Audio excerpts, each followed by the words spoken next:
سلامات كرات تخاتلتنا نايلو معانت فيديونا حد أمريكا وتادر نا أفغانستان مسكدة بزعا زقات نجارات زريو الفيديو كلمة مجمعكم channelنا سابسكرايب تقورن نغتا تاوعنا كحتاكم يدلي سنة زانحيت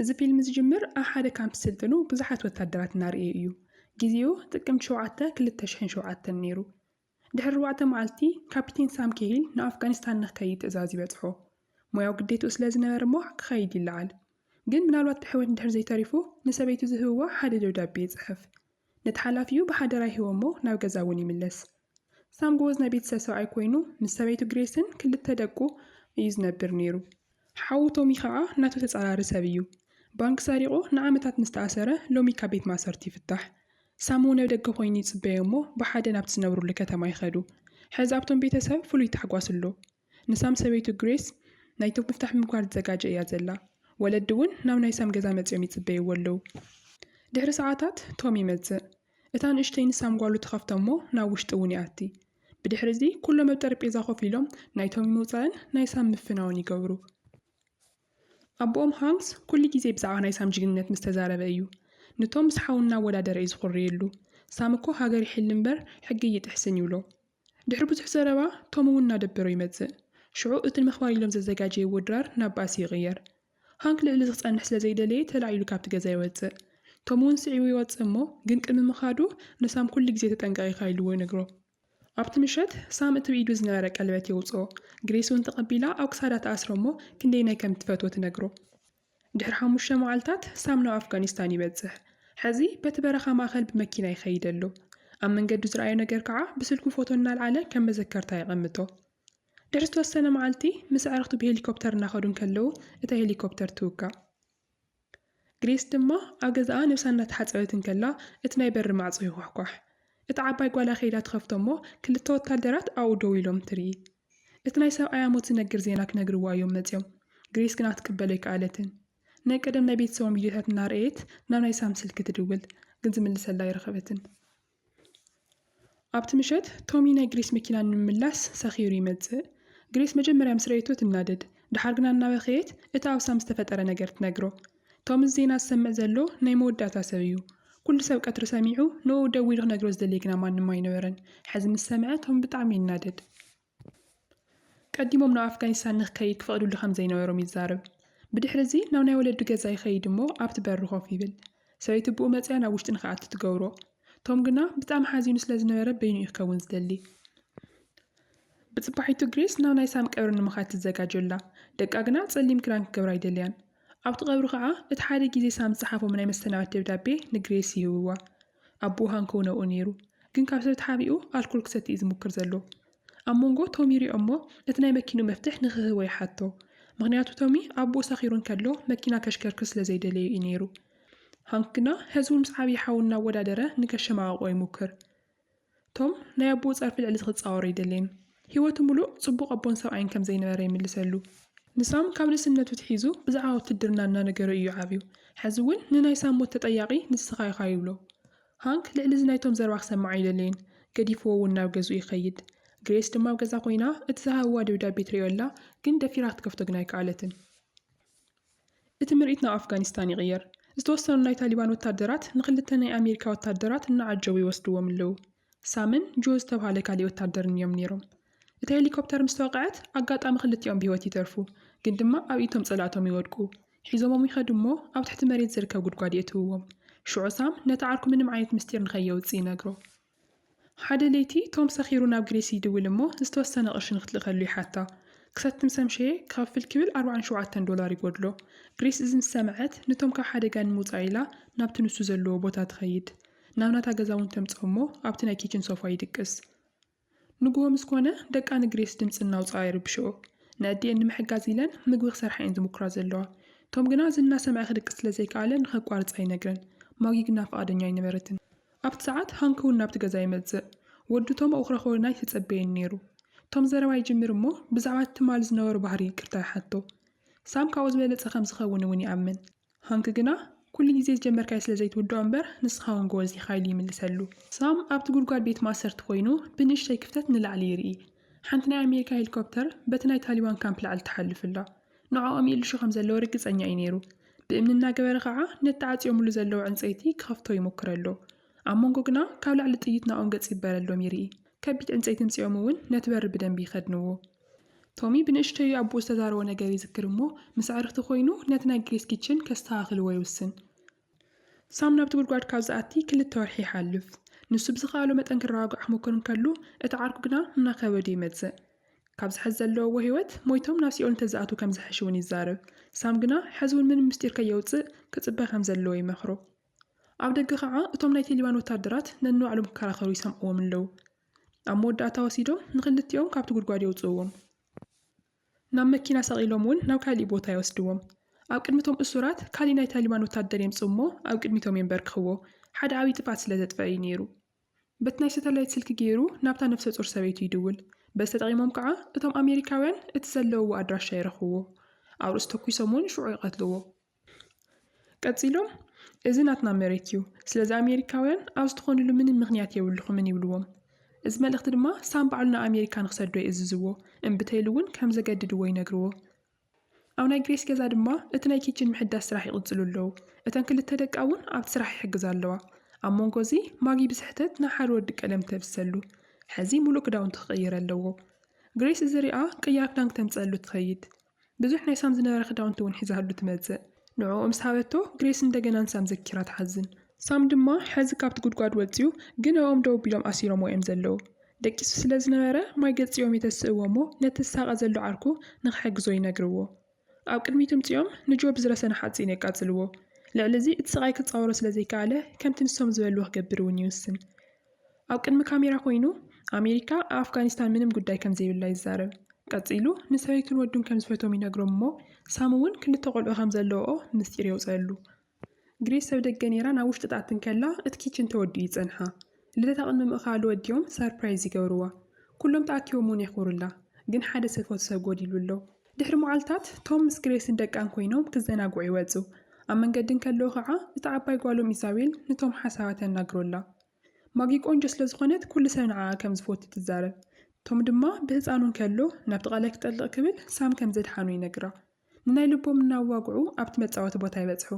ግሬስ ዝኽትርእን ከላ ቶም ክንደይ ናይ ምስተን ቆልዑ ከም ዝተቐራረበ ሪኣ ትግረም። ድሕሪ መዓልታት ከዓ ቶሚ ናብቲ ክሰርቕ ዝተተሓዘሉ ባንኪ ይኸይድ። ሽዑ ዘፈራርሓ ናይቲ ባንክ ሰራሕተኛ ስለ ዝነበረት ሕዚ ተጸቢዩ ይቅርታ ይሓታ። ንሓደ ሰዓት ዝኣክል እውን የዋግዑ። ድሕሪ እቲ ስርቂ እታ ሰበይቲ ን3 ዓመት ዝኣክል ብሰላም ክትድቅስ ኣይከኣለትን ነይራ። ኩሉ ግዜ መፂኡ ዝቐትላና መሰላ ብፍርሒ እያ ትነብር ነይራ። ሕዚ ግና ሰላማ ትረክብ። ብድሕሪ እዚ ቶሚ ንግሬስ ይነግራ እሞ ግሬስ እውን ክተድንቆ ይገብራ። ቀፂሎም ከዓ ብዛዕባ እቲ ተምሃሮን ከለዉ ዝነበሮም ግዜ ከዋግዑ ይጅምሩ። ቶም ኩሉ ግዜ እናሰኸረ ይባስ ስለ ዝነበረ ግሬስ ይትፈትዎን ነይራ። ብዙሕ ኣዋጊኦም ድሓር ዓይንና ዓይኒ ይጠማመት እሞ ኣብ መወዳእታ ከዓ ይሰሓቓሙ። ግን ሽዑ ከዓ ተናሲሖም ግሬስ ንፋስ ክትቅበል ትወፅእ። ቶም እውን ብኽያት መፂዎ ካብቲ ገዛ ወፂኡ ይኸይድ። ክሳብ ሕዚ ናይ ሳም ደብዳቤ ከይተኸፈተ ብዕፅው እዩ ዘሎ። ግሬስ ተንብቦ ድፍረት ስለ ዘይነበራ ኩሉ ግዜ መሊሳ ተቐምጦ። ሳምን ጆን ከዓ ክሳብ ሕዚ እናቐጥቀጡ የሳቒዎም ኣለዉ።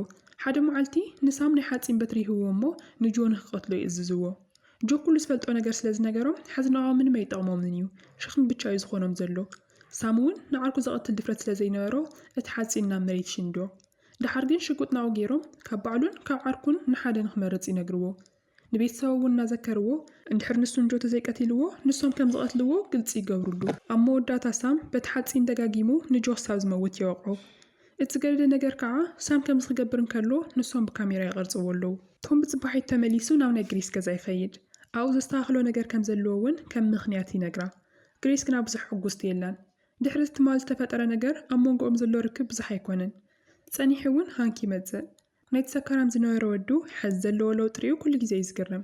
ብዙሕ ከይጸንሐ እቲ ናይ ታሊባን ካምፕ ብናይ ኣሜሪካ ሓይልታት ጥቕዓት ይበጽሑ።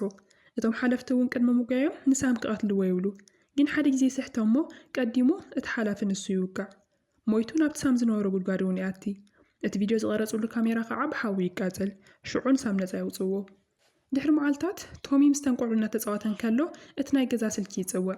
ግሬስ ነቲ ስልኪ ልዒላ ክትዛረቦም ከላ ሰብኣይ ኣብ ሂወት ከም ዘሎ ይነግርዋ። ምንም ዘይተጸበየቶ ነገር ስለ ዝነበረ ብጣዕሚ ትድንግጽ። ኩሎም ቤተሰቦም ናብ ኤርፖርት ከይዶም ከዓ ይቕበልዎ። ኩሎም ደስ ክብሎም እንከሎ ቶሚ ግና ታሕጓስን ሓዘንን ይተሓዋወስዎ። بدحر زي سام ناو جزا يخيد مو دقو نتحدش كيتشن يرئيو تومي مسعرت خوين كم زستاخلوني نقرو بدحر سام وعارات خوينو ندقون سبيتوني حافن እተን ቆልዑ ምስ ደቀሳ ሳምን ግሬስን ይተርፉ እሞ ግሬስ ነተን ቆስልታቱ ትርእየሉ ሳም ግና ከም ቀደሙ የለን ካብኡ ንክትከይድ እውን ይነግራ ዝነበሮ ለውጢ ኩሉ ሰብ ዘስተውዕሎ ይኸውን ቶሚ ድማ እቲ ናይ ጆ ሞት ዝገልጽ ጋዜጣ የንብብ ኣሎ ኣብቲ ጋዜጣ ንጆ ዝቐተሎ ሳም ከም ዝኾነ እውን ይዛረብ ሃንክ እውን ናይ ሳም ለውጢ ምስ ረኣየ ከዛርቦ ይኸይድ ሃንክ ግና ወታደር ስለ ዝነበረ እቲ ለውጢ ይርድአሉ እዩ ንሱ ካብ ናይ ቪየትናም ጦርነት ምስ ተመለሰ ካብ ደቁ ይርሕቕ ከም ዝነበረ ይነግሮ ሳም ግና ዓይኑ ናብ ካልእ እዩ ነይሩ ግሬስን ደቁን ምስቶም ዝነበረን ቅርበት ይርኢ ድሓር በይኖም ምስ ኮኑ ንቤተሰቡ ስለ ዝተኸናኸነሉ እናመስገኖ ምስቶም ቆልዑ እውን ጽቡቕ ከም ዝተቐራረበ ይነግሮ ቶም ከም ዝኽብሎ የተጸበየን ነይሩ እቲ ዝገየደ ነገር ግና እቲ ቐፂሉ ዝሓትት ሕቶ እዩ ነይሩ ምስ ግሬስ ብሓደ ደቂስኩም ነርኩም ዶ ኢሉ ይሓቶ ንሱ ሞይቱ ተባሂሉ ስለ ዝነበረ ኖርማል ዝተጸበዮ ነገር እዩ ነይሩ ቶም ዝምልሰሉ መልሲ ብዘይገድስ ብሓደ ከም ዝደቀሱ 100% ርግጸኛ እዩ ነይሩ ብጽባሒቱ ከዓ ናይ ጆ ሰበይቱን ወዱን ናብ ናይ ሳም ቤተሰብ ይመጹ እታ ሰበይቱ ብተደጋጋሚ ናይ ጆ ሞት ብሕልማ ከም ዝረኣያ ንግሬስ ትነግራ ሰብኣያ ሞይቱ ሳም ብምትራፉ እውን ንኽጸልኦ ይገብራ ሕዚ ግና ሕማቕ ስለ ዝተሰምዓ ይቅርታ ትሓቶም እያ መፅያ ናብ ሳም ከይዳ እውን ጆ ብኸመይ ከም ዝሞተ ትሓቶ ሳም ግና ሓስዩ ክመውት ከሎ ከም ዘይረኣያ ይምልሰላ ብዛዕባ ሞቱ እውን ምንም ዝፈልጦ ነገር ከም ዘየለ ይነግራ ሓደ ምሸት ግና ሳም ንዴቱ እንደገና ይለዓሉ ኣብ ኢዱ ሽጉጥ ሒዙ ኣብቲ ገዛ ክዛወር ይጅምር ብጽባሒቱ እንደገና ናብቲ መሰልጠኒኦም ካምፕ ኸይዱ ንኣፍጋኒስታን ክምለስ ከም ዝደሊ ይነግሮም እቲ ሓላፊኡ ብዛዕባቶም ቤተሰቡ ክሓቶን ከሎ ሳም ግና ኣብዚ ክጸንሕ ከም ዘይደሊ ብቻ ይዛረብ እቲ ንሱ ዘለዎ ኩነታት ማንም ሰብ ክርዳኣሉ ይከኣልን ግን ዝተጻዊሩ እውን ምስ ቤተሰቡ ግዜ ክሕልፍ ይሞክር ድራር ሰዓት ክኸውን ከሎ ደቁ ዝዛረኦ ነገር ንዕኡ ቁም ነገር ዘይብሉ ነገር ይኾኖ ኣብ መወዳእታ ምጽዋር ይኣብዮ እሞ እቲ ቐልደን ምንም ከም ዘየስሐቕ ይነግሮን ግሬስ ተረጋግዖ ትምኩር ከላ ንሱ ግና ተላዒሉ ገዲፍዎን ይኸይድ ሽዑተን ቆልዑ ኣቦአን ዝኾነ ችግር ከም ዘለዎ ክርዳእ ይጅምራ ካብኡ ንላዕሊ ንሓውቦን ቶም ይናፍቓ ግሬስ ድማ ናብ ሳም ከይዳ ብዛዕባ እቲ ኣፍጋኒስታን ዝተፈጠረ ነገር ንኸዋግዓ ትሓቶ ንሱ ግና ካብኡ ንላዕሊ ብዛዕባ እቲ ኣብ መንጎ ሰበይቱን ሓውን ዝተፈጠረ ነገር እዩ ዘተሓስቦ ዘሎ ኣብ መወዳእታ ግሬስ ከም ዝተሰዓዓሙ ብቻ ትነግሮ ንሱ እውን ሞይቱ ኢሎም ስለ ዝሓሰቡ ከም ዝኾነ ተረድኦ ሳም ግና ሕዙን ብሓደ ከም ዝደቀሱ እዩ ዝሓስብ ዘሎ ኣብ መንጎ እዚ ተላዒሉ ይወፅእ እሞ ኣብ ፍርቂ ለይቲ ናብ ናይ ጆ መቃብር ይኸይድ ንጉሆ ሳም ክምለስን ከሎ ደቁ ኣፍ ደገ እናተፃወታ ይጸንሕኦ ኢዛቤል ክትሪኦን ከላ ትድንግጽ እሞ ንድሕሪቱ እውን ክትምለስ ትጅምር ሳም ግና ንኽልቲአን ደቁ እናሓቆፈን ኩሉ ነገር ናብ ዝነበሮ ከም ዝምለስ ቃል ይኣትወልን ናብ ውሽጢ ኣትዩ ከዓ ንሰበይቱ ግሬስ ይረኽባ ለይቲ ሙሉእ ብዛዕባ እናሓሰበ ከም ዝነበረን ቤተሰቡ ብምዃንን ዕድለኛ ከም ዝኾነ ይነግራ በዚ ከዓ ይተዓረቑ ድሕሪ መዓልታት ናይ ማጊ በርዝደይ ይበጽሕ ተኣኪቦም ንምኽባር እውን ናብ ናይ ሃንክ ገዛ ይኸዱ ኩሎም ተኣኪቦም ቶሚ ክሳብ ዝመጽእ ይጽበዩ ኣለዉ ኣብ መወዳእታ ቶሚ ይመጽእ እሞ ግን ድማ ቤኒ ይኮነን ነይሩ ቲና ትበሃል ጓል ሒዙ ይመጽእ ቅድሚ ሓደ ሰዓት ዝተፋለጣ ጓል እያ ነይራ ድሓር ድራር ሰዓት ቲና ብዛዕባ ናይ ውትድርና ህይወት እናልዓለት ክትዛረብ ትጅምር ኣብቲ ገዛ ክልተ ወታደራት ከም ዘለዉ ግና ኣይፈለጠትን ነይራ ቶሚ ብኢድ ገይሩ ምልክት ወላ እንተሃባ ቲና ግና ክተቋርጻ ኣይከኣለትን ሳም ድማ ብዓይኑ እናገበረ ንኢሳቤል ኮርየላ ይሙክር ኣሎ ኢሳቤል ግና ኩሉ ሰብ ንማጊ ከም ዝፈቱ ንዓኣ ግና ዝፈትዋ ከም ዘየለ እናተዛረበት እያ ተንጸርጸር ብዘይ ምቁራጽ እውን እቲ ባሉን ሒዛ ትርብሾም ኣብ መወዳእታ ሳም ተላዒሉ ነቲ ባሉን ትኩሰላ ኢሳቤል እውን ተላዒላ ንምንታይ ሞይትካ ዘይምተረፍካ ንስኻ ትናድድ ዘለኻ ግሬስ ምስ ቶሚ እምበር ምሳኻ ክትድቅስ ስለ ዘይትደሊ ብቻ እዩ ኢላ ትናገሮ ኣብቲ ገዛ ኩሉ ሰብ ጸጥ ይብል ሳም እውን ብድንጋጸ ደሪቑ ይተርፍ ናብ ገዛ ክኸድ ከለዎ እውን ብጸጥታ እዩ ነይሩ ኣብ ገዛ ምስ በጽሑ ግና ኢሳቤል ነዳያ ይቅርታ ትሓታ እቲ ዝበለቶ ነገር ሓቂ ከም ዘይኮነ ትፈልጥ እያ ከምኡ ዝበለት ካብ ኣቦኣን ላዕሊ ንሓውባ ስለ ትፈቱ ብቻ እዩ ነይሩ ግሬስ ነተን ቆልዑ ክሳብ ተደቅሰን ሳም ሶፋ ኮፍ ኢሉ ይጽበያ ነይሩ ድሓር ምስ ተመለሰት ቅድሚ ምድቃስን ጸሎት እንተገይረን ይሓታ እወኢላ ምስ መለሰትሉ ሳም ካብ ኮፍ መበሊኡ ተላዒሉ ነቲ ኪችን ክሰባብሮ ይጅምር ንሱ ብሂወት ዝተረፈሉ ምኽንያት ንዕአን ኢሉ እዩ ነይሩ ንሰን ግና ከም ዝኸሓድኡ እናደጋገመ ይነግራ ሰበይቱ ምስ ሓው ክትድቅስ ምኽኣላ ንባዕሉ ክርድኦ ኣይከኣልን ንዕኡ እዚ ዓብዪ ክሕደት እዩ ንሱ ናብ ሰበይቱ ንኽምለስ እንታይ ከም ዝገበረ ግና ማንም ኣይፈልጥን እቲ ብኢዱ ዝገበሮ ናይ ዓርኩ ቅትለት እናዘከረ ነቲ ኪችን ምስባሩ ይቕጽል ኣብቲ ሰዓት ቶም ይመጽእ እሞ ንሳም ከይዱ ይሓውፎ ሳም ግና ምንም ከይሓሰበ ሽጉጥ ኣውፂኡ ናብ ናይ ሓው ክሳድ ይገብሮ ግን ብዙሕ ከይደን ጎዩ ናይ ፖሊስ መኪና ድምፂ ይሰምዑ ሳም ነቲ ሽጉጥ ሒዙ ናብ ደገ ይወፅእ እቶም ፖላዊስ መጀመርያ ምስ ረእይዎ ሽጉጡ ንኸቐምጥ ይነግርዎ ሳም ግና ዓዊሉ እናተዛረበ ንምንታይ ናብኡ ከም ዝመፁ ይሓቶም እቶም ፖላዊስ ከረጋግዕዎ ኢሎም ንሱ ጀግና ከም ዝኾነ ይነግርዎ ሳም ግና ሕዝቡን ዓውና በለ ተዓይነት ጅግና ከማይ ዝበለ እንታይ ከም ዝገበርኩ እኳ ይትፈልጡን ኢሉ ሽጉጡ ናብ ርእሱ ይገብሮ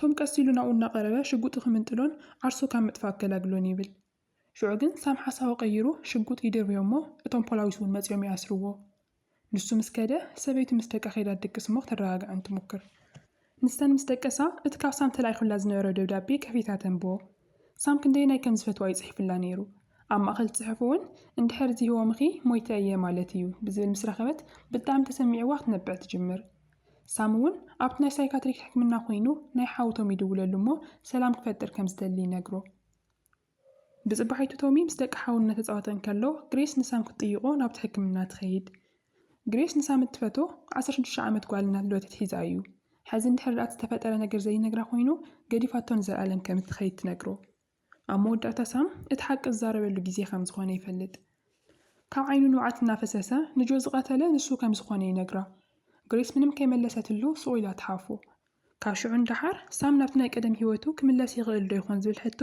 ኣብ ርእሱ ይመላለሶ መልሲ ግና ክረክብ ኣይከኣልን